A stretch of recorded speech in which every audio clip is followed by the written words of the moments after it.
Hello friends, welcome back in my YouTube channel. मैं यशपाल सिंह आपका दिल से स्वागत करता हूं। और आज का जो टॉपिक है मोटिवेशनल टॉपिक है, तो जो वीडियो बनाने जा रहा हूं वो पृथ्वीराज चौहान के बारे में है। ये एक ऐसा शख्स है जिसे आज भी ये उस ऐसे ऐतिहासिक व्यक्ति का नाम है जिसे आज भी हम दिल से याद करते हैं। और उस शख्स के कहानी और किस्से आज भी लोग अपने घरों में, अपने दोस्तों से, अपने समाज में आने वाले टाइम पे भी हम उन्हें याद करते हैं और याद करते रहेंगे। पृथ्वीराज चौहान एक ऐसा शख्स था जिन्होंने ना कि अजमेर से स्टार्टिंग की। अजमेर के सबसे पहले वो राजा बने, फिर इसके बाद अजमेर, दिल्ली और आधे भारत पे राज्य किया। एक राजपूत घराने में जन्मे पृथ्वीराज चौहान कि मैं एक ऐसे वीर योद्धा थे जिनकी तारीफ करूं उतना ही कम है। सबसे पहले हम बिल्कुल बिगनिंग से आते हैं, स्टार्टिंग से आते हैं। तो जैसा कि आपको पता है, पृथ्वीराज चौहान एक राजघराने में पैदा हुए, क्षत्रिय वंश के राजा कहे जाते हैं, राजा थे ही। क्षत्रिय वंश में जन्मे पृथ्वीराज चौहान। जब वो जन्मे और उनके भरण पोषण, उनका पालन पोषण एक घराने की तौर तरीके से क्षत्रिय समाज में हुआ, उसी हिसाब से वो निर्भीक भी थे। और बचपन में ही उन्होंने घुड़सवारी, तलवार चलाना, राजा वाले मतलब राजा का जो एक नेतृत्व करता है राजा के जो एक गुण होते हैं, सभी लक्षण वो बचपन में ही उन पे आ गए थे। वो तलवार चलाना, घुड़सवारी करना, भाला फेंकना, ये सभी चीज़ों से, गुणों से परिपूर्ण वो हो गए थे बचपन में ही। मात्र 11 साल की उम्र के थे तभी उनके पिता सुमेश्वर का एक युद्ध के दौरान उनकी मृत्यु हो गई। उन्होंने बहुत ही भली पूर्वक एक अच्छा शासक होने के जैसे उन्होंने उस राज्य को संभाला और अपने प्रजा का ध्यान रखा और बहुत ही कुशल कार्य किए। इसके बाद उन्हें हर एक नई चीज सीखने का शौक था और उनका जो एक बचपन का ही दोस्त था चंद्रवर दाई, वो उन्हें एक अपने सगे भाई की तरह मानता था और पृथ्वीराज चौहान का हमेशा ध्यान रखता था। चंद्रवर दाई और पृथ्वीराज चौहान दोनों एक थे तो दोस्त, बचपन के दोस्त, लेकिन एक भाई की तरह रहते थे। फिर इसके बाद चंद्रवर दाई के ही राजा के नेतृत्व में रहा पृथ्वीराज चौहान ने उन्हें भी राजा घोषित किया।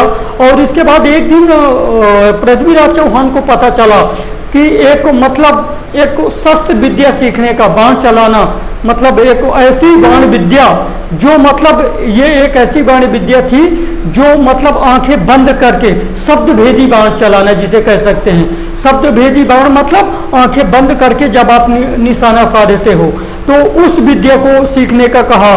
तो लेकिन वहाँ पे चंद्रवर दाई ने जब उन्हें बताया, राजा जंगल में गए, उन्होंने तब पता किया कि इस शब्द भेदी बाण को कौन सिखाता है। तब उन्हें पता चला कि एक जंगल में कोई रहता है, वो इस विद्या की ट्रेनिंग देता है, लेकिन उससे मिल पाना बहुत ही मुश्किल है। फिर भी पृथ्वीराज चौहान एक ऐसे शख्स थे कि जो ठान लेते थे कि ये मुझे करना है तो डेफिनेटली करके दिखाते थे। उन्होंने उससे मुलाकात की जो शब्द भेदी बाण चलाना सिखाते थे और अपनी उस विद्या को भी उस विद्या में भी निपुण हो गए। शब्द भेदी बाण चलाना, बहुत से ऐसा कोई काम नहीं था शस्त्र विद्या वाला जो उन्होंने न सीख रखा हो। इसके बाद जब वो बड़ा हुए, उनके अजमेर का शासन कर रहे थे और इसके बाद उन्होंने दिल्ली पे भी सिक्का जमाने की कोशिश की और दिल्ली को भी अपने राज्य में जीत लिया और उस पर भी राज्य करने लगे। इसके बाद ये तब की बात है, सन 1149, जब मोहम्मद गौरी 166 साल पहले भारत आया और मोहम्मद गौरी ने इस पृथ्वीराज चौहान से युद्ध किया। कहा जाता है कि मोहम्मद गौरी को पृथ्वीराज चौहान ने 17 बार पराजित किया, लेकिन 17 बार हराने के बाद भी उन्होंने उसे जीवित छोड़ दिया, क्योंकि वो हर बार जब भी हारता तो लास्ट में जीवन की भीख मांगने लगता, अपने जीवन की भीख मांगने लगता। और एक सूर्यवंशी राजा, एक क्षत्रिय वंश में जन्मे पृथ्वीराज चौहान उसे माफ कर देते थे। लेकिन 17वीं बार जब पृथ्वीराज चौहान ने मोहम्मद गौरी को हराया तो सेम मतलब पिछले बार की तरह उसने माफ़ी मांगी और अपने जान की भीख मांगी। इसके बाद उसे जिंदा छोड़ दिया। फिर इसके बाद जब एक बार जयचंद की बेटी का नाम था संयोगिता, तो जयचंद पृथ्वीराज चौहान के वीरता के चर्चे हर घर में होने लगे, जगह जगह होने लगे। तो जयचंद के मुंह से संयोगिता ने जब पृथ्वीराज चौहान की वीरता के किस्से सुने तो अंदर ही अंदर वो उन्हें चाहने लगी। यदि देखा जाए तो पृथ्वीराज चौहान और संयोगिता की एक लव स्टोरी एक फिल्मी दुनिया की लव स्टोरी से कम नहीं है। तो वो फिर उन्होंने क्या किया, संयोगिता ने चोरी छिपे पृथ्वीराज चौहान को पत्र लिखने लगी और इसके बाद वो कई बार मिले भी। तो वो अद्वितीय सुंदरी थी, मतलब उस समय उनके समान सुंदर संसार में दूसरा कोई नहीं था। पृथ्वीराज चौहान भी उनकी सुंदरता के कायल थे, वो भी उन्हें बहुत प्यार करते थे, चाहने लगे। लेकिन जयचंद से कुछ विवादित मसला था पृथ्वीराज चौहान का, तो जयचंद उन्हें नापसंद करते थे। जब जयचंद को पता चला कि ये मतलब पृथ्वीराज चौहान से प्यार करती हैं तो उन्होंने स्वयंवर रचा, जल्दबाजी में स्वयंवर रचा। और उस स्वयंवर में देश विदेश से हर देश से राजा आए उस स्वयंवर में। और उस स्वयंवर की शर्त ऐसे कुछ नहीं थी, बस ये था कि संयोगिता को जो अच्छे से अच्छे सुंदर वर जो राजा अच्छा लगेगा वो उस पर जयमाल डाल देंगी।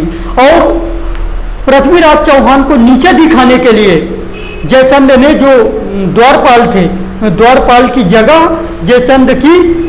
द्वारपाल की जगह पृथ्वीराज चौहान की मूर्ति रख दी आमने सामने पृथ्वीराज चौहान को जलाने के लिए। और दूसरी बात, पृथ्वीराज चौहान को जयचंद ने स्वयंवर का निमंत्रण भी नहीं भेजा, लेकिन फिर भी उन्होंने अपना देखा। जब उन्हें पृथ्वीराज चौहान को पता चला कि बाय गॉड मेरे न होते हुए भी संयोगिता का स्वयंवर होने जा रहा है, हर देश से राजा आए हैं स्वयंवर के लिए, तो पृथ्वीराज चौहान ने भी एक चाल चली।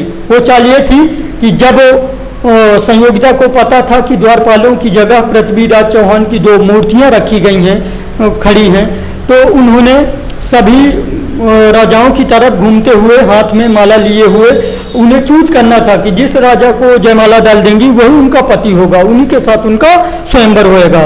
तो संयोगिता ने सभी राजाओं की तरफ घूमते हुए गई और लास्ट में जो द्वारपाल की जगह जो पृथ्वीराज चौहान की मूर्तियां रखी हुई थी उसी मूर्ति में जयमाल डाल दिया। और उसी मूर्ति के पीछे पृथ्वीराज चौहान छिपे हुए थे।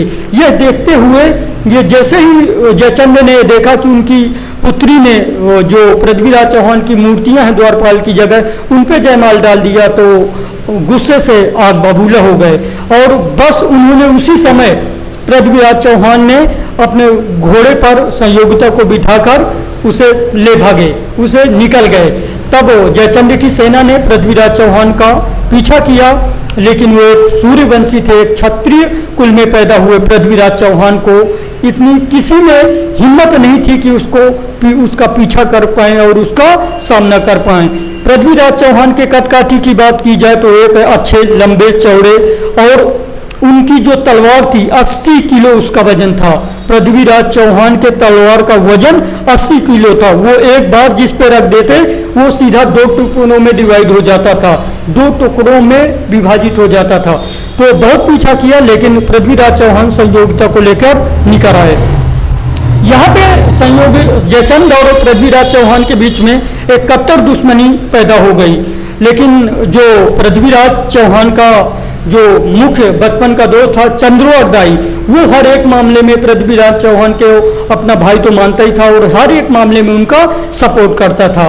फिर इसके बाद जब मोहम्मद गौरी से सामना हुआ, मोहम्मद गौरी को 17 बार पृथ्वीराज चौहान ने पराजित किया और 17 हर बार उसने अपने जान की भीख मांगी और उन्होंने उसे माफ कर दिया, उसको जीवन दान दिया। लेकिन क्रोध जब 17 बार हारने के बाद मोहम्मद गौरी के दिल में 17 बार हारने के बाद पृथ्वीराज चौहान के प्रति एक नफरत मतलब दुश्मनी की ज्वाला फूट पड़ी।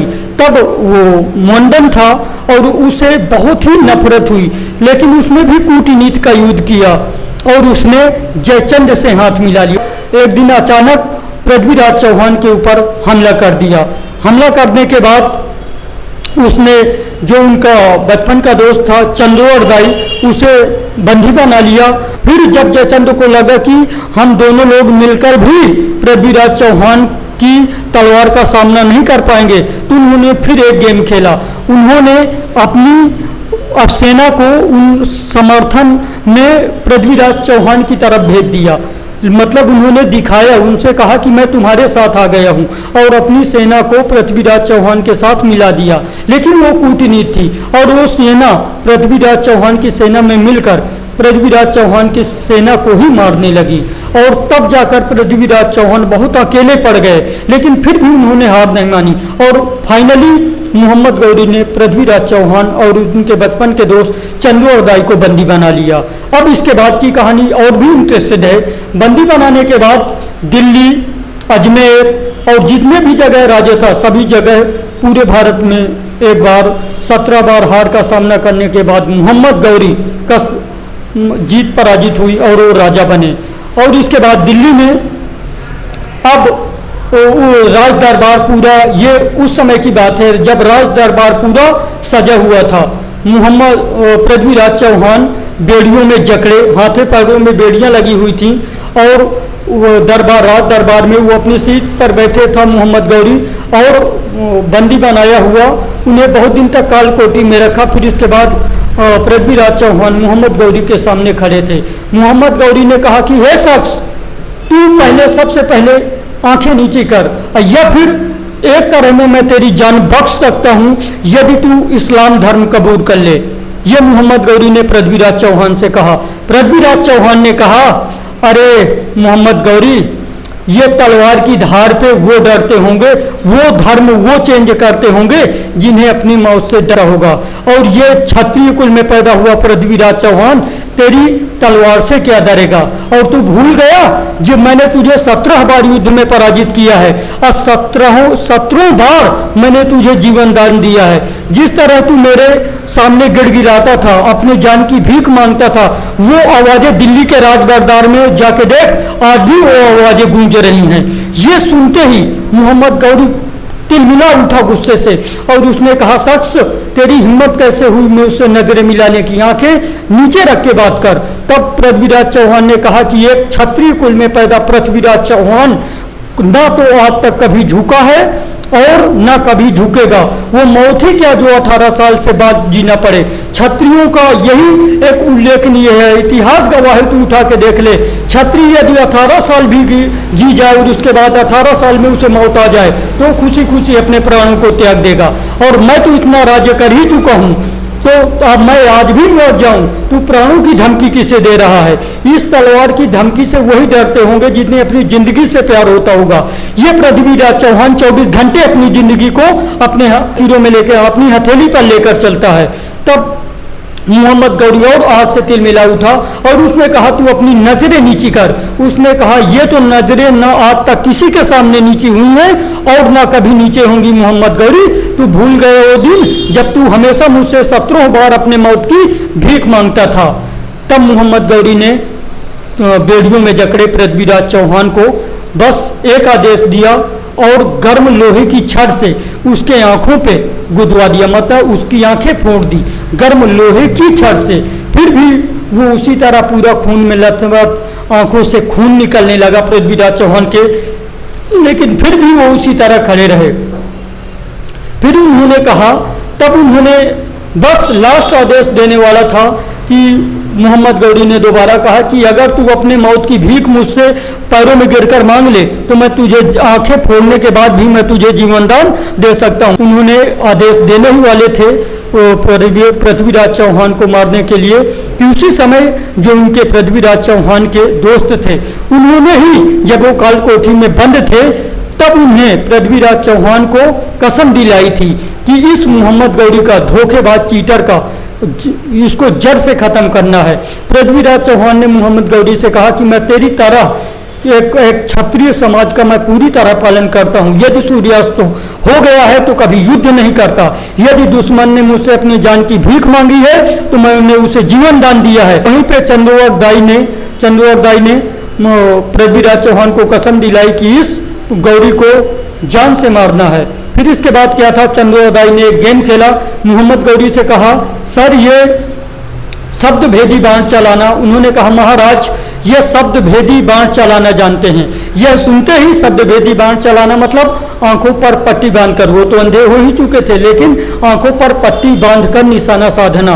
यह सुनते ही मोहम्मद गौरी जोर जोर से हंसने लगा। उन्होंने कहा अरे वाह ये अंधा बाण चलाएगा, अब बचा ही क्या है इसमें, लेकिन फिर भी मैं तुम्हारी इस याचना को जरूर पूरी करूंगा। तो उन्होंने एक अपने जो उसके सैनिक थे, उन्होंने सैनिकों से कहा जैसे ही 1 घंटा बजाते तो शब्द भेदी का मतलब होता है केवल आवाज को सुनकर उस पर निशाना साधना, आंखों पर पट्टी बांधकर या फिर अंधे हो लेकिन आवाज को सुनकर उस पर निशाना साधना, ये शब्द भेदी बाण की कला होती है। तो जैसे ही घंटा बजाते पृथ्वीराज चौहान उस दूरी को ज्योमेट्री द्वारा माप लेते और उस पर निशाना लगाते, जिसने भी एक बार घंटा बजाया दोबारा उसे घंटा बजाने का मौका नहीं मिला, मतलब उस पे बाण भेद दिया और वो मर गया।